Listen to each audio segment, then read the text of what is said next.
I was elbow-deep in bread dough when my mother walked into the kitchen, wearing that expression I knew too well, the one that meant another conversation about my future, one I hadn't asked for.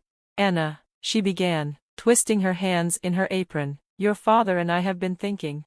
I kept kneading, letting the steady rhythm anchor me. Sunlight poured through the cafe windows, catching on the copper fixtures I'd hand-picked when I restored this place. Every inch of Sweet Dreams Bakery Café carried my touch, the vintage wallpaper, the curated menu, the scent of warm cinnamon and butter that greeted every customer. "Let me guess," I said, keeping my voice level, "this is about James?" Her face lit up with relief, as if my knowing made it easier. "Yes, you know how hard it's been for him since he lost his job. Your father thinks the cafe would be a perfect fresh start. He has an MBA, after all." I laughed, sharp, humorless. "Mom, James doesn't even cook his own meals. He orders takeout from places with Michelin stars because regular food is beneath him. But he understands business," she insisted, "management, numbers, all the things you struggle with." I stilled. Struggle with? "Mom, I've turned a profit every month, paid off my startup loan years ahead of schedule. There's a waiting list for specialty orders. What exactly am I struggling with?" But I already knew the answer. No matter what I achieved, I would always be the daughter who played at running a business, while James, the golden child, deserved a second chance, no matter how spectacularly he had failed. "Your father has already spoken to him," she pressed on, ignoring my words. "He's thrilled about the opportunity. Think about it, Anna, you can focus on what you love, and James will handle the rest." I wiped flour from my hands onto my apron, leaving white streaks like battle scars. "This is my business, Mom. I built it. Dad may have co-signed the loan, but I made this place what it is." She touched my arm, patronizing, gentle. "Honey, we just want what's best for everyone. James needs this. He has a family to support." And there it was. "And I don't matter." My voice was quiet, but the words cut deep. "Because I'm single, because I'm a woman." "Don't be dramatic," she sighed. "Your father has already drawn up the paperwork. James will take over next month." For a moment, the world tilted. "Dad can't do that," I said. But even as the words left my mouth, I knew, the fine print, the conditions I'd brushed aside when I signed the loan agreement, naively believing my own father would never use them against me. That evening, after closing, James and Dad arrived. I sat across from them in a booth I had personally reupholstered, listening as they dismantled everything I had built. "We need to streamline," James said, scrolling through his tablet. "Cut the specialty items. No more of this artisanal nonsense." I stiffened. "That nonsense is why we have customers. They'll adjust," he dismissed, waving a hand. "We need to think bigger, chains, franchises, not this small-time operation." Dad nodded approvingly. "James has real business ideas. It's time this place grew up." I looked around, at the hand-painted signs, the customer photos, the display case full of pastries I had perfected through sleepless nights and tireless work. "And if I refuse?" I asked, though I already knew. Dad's expression hardened. "Then I'll call in the loan. You can't afford to buy me out." He was right. I had reinvested every penny into the cafe, staff wages, renovations, quality ingredients. There was no safety net. James leaned back, that smug smirk I had seen all my life playing on his lips. "Don't be difficult, Anna. Just do what you're good at, bake. Leave the real business to me." For a long moment, I said nothing. Then, slowly, I reached into my pocket, pulling out my keys. The small copper whisk on the keychain, gifted by my first employee, gleamed in the low light. I set them on the table, a soft, final clink. "Go ahead," I said, my voice steady. "Since you're the man of the family, you must know best." James snatched them up without hesitation. Dad started saying something about how I was being reasonable, but I wasn't listening anymore. I was already walking away. And I wasn't looking back. I pushed through the kitchen doors one last time, my fingers trailing along the industrial mixer I had worked 3 months to afford. This wasn't just equipment, it was proof of what I had built, what I had sacrificed for. I grabbed my bag from the office and slipped out through the back door, inhaling the crisp night air. They didn't know. They didn't know about the meticulous photos I had taken, cataloging every detail of the cafe's operations. They didn't know I had made copies of supplier contracts, customer records, and, most importantly, every single recipe that had made Sweet Dreams a success.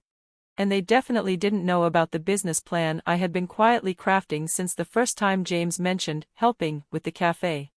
I had learned one thing growing up with James: he always got what he wanted, and then, inevitably, he destroyed it. So, I had prepared. As I drove home, I didn't cry. I counted the days until James proved exactly why this was a mistake. I didn't have to wait long. The downfall. James wasted no time gutting the cafe's soul. First, he fired Maria, my head pastry chef, my right hand since opening day. Too expensive, he had scoffed. Then, he replaced our carefully sourced ingredients with the cheapest bulk alternatives he could find. The flaky, buttery croissants I had perfected, gone. The rich, slow-fermented sourdough that took 2 days to prepare, replaced with frozen, mass-produced loaves. Lucy, one of the baristas who still texted me, kept me updated. The bread program, dead. The vintage decor, James ripped it all out, says it's outdated. He put up TV screens, Anna, blasting ads. It looks like a cheap airport cafe now. I never responded, but I saved every message, tucking them away like evidence in a trial I knew was coming. The customers noticed, slowly at first, then all at once. The regulars who had once packed the cafe in the morning stopped coming. The glowing online reviews turned to bitter complaints. The local food blog that had once crowned Sweet Dreams the best bakery in Boston ran a brutal exposé titled, "From Artisanal Gem to Corporate Flop." James's response? He hired a PR firm, launched discount campaigns. He treated it like a numbers problem, failing to see that the real damage had already been done. The breaking point. 3 months in, my mother called. "The numbers are concerning," she admitted. "James says it's just growing pains, but your father is worried. Would you consider coming back, just to help smooth things over?" No.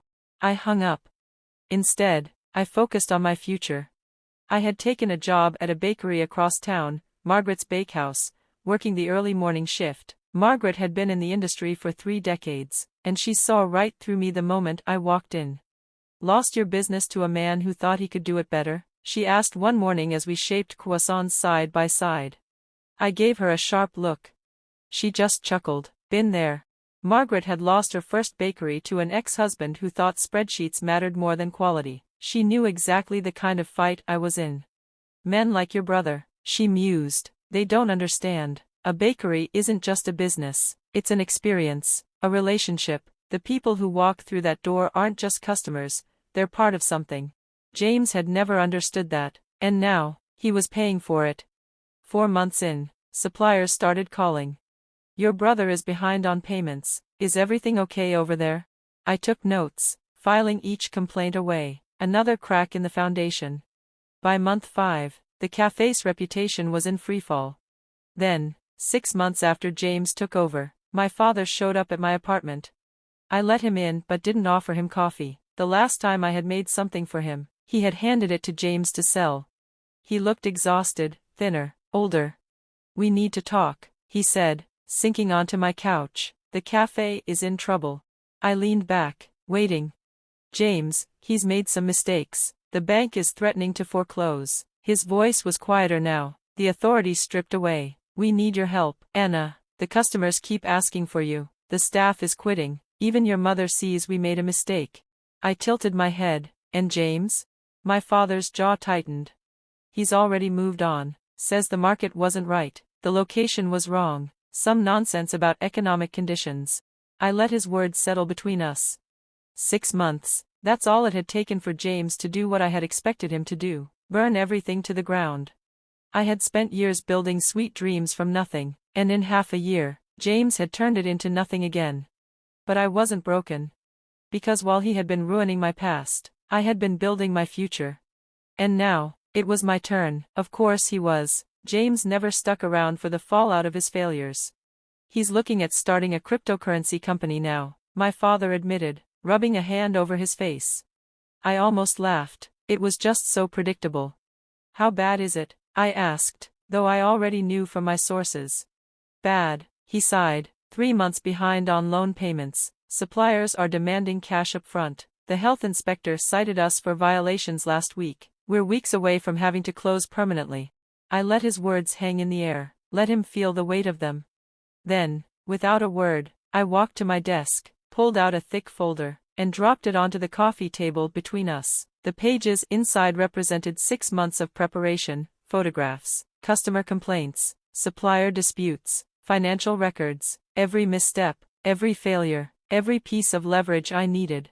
I sat down across from him and folded my hands. "Here's what's going to happen," I said, my voice steady. "You and Mom are going to sign the business over to me completely. No conditions, no co-signing, no family involvement. I'll take over the debt, negotiate with the bank, and rebuild what James destroyed." My father opened his mouth, but I didn't let him interrupt. "You're also going to write a formal letter to every employee James fired, offering them their jobs back, with back pay, and you're going to take out a public notice in the local paper acknowledging that removing me from the business was a mistake." He stared at me, the daughter he had dismissed, underestimated, bet against, and I saw the exact moment he realized just how badly he had miscalculated. "You've been planning for this," he said slowly.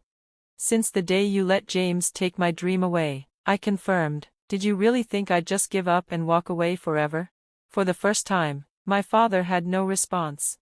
2 weeks later, I stood in my cafe again, truly mine this time, no strings, no conditions, no one else's name on the papers. Maria was back in the kitchen, already reintroducing our signature items. Lucy and the staff were putting back the vintage decor they had carefully stored away, stripping away every trace of James's corporate makeover. The local food blog published a new article.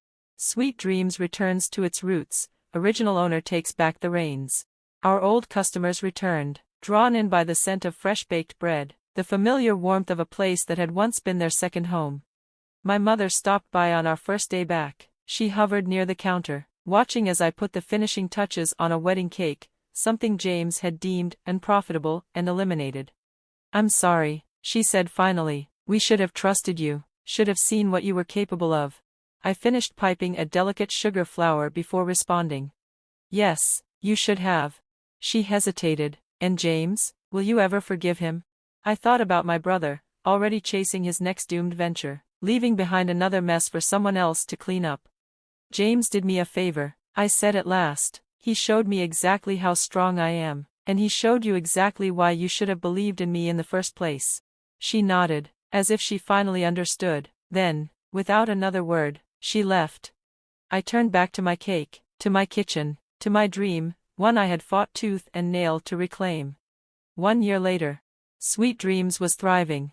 The loan was nearly paid off. Our reputation had not only been restored but strengthened. I had even expanded, opening a small baking school next door, teaching others the skills I had fought so hard to master. James never came back to the cafe. Last I heard, his cryptocurrency venture had failed, and he was looking into house flipping. I kept one of his corporate makeover photos displayed in my office, not out of bitterness, but as a reminder, a lesson. Sometimes, you have to lose everything to truly understand how hard you'll fight to get it back.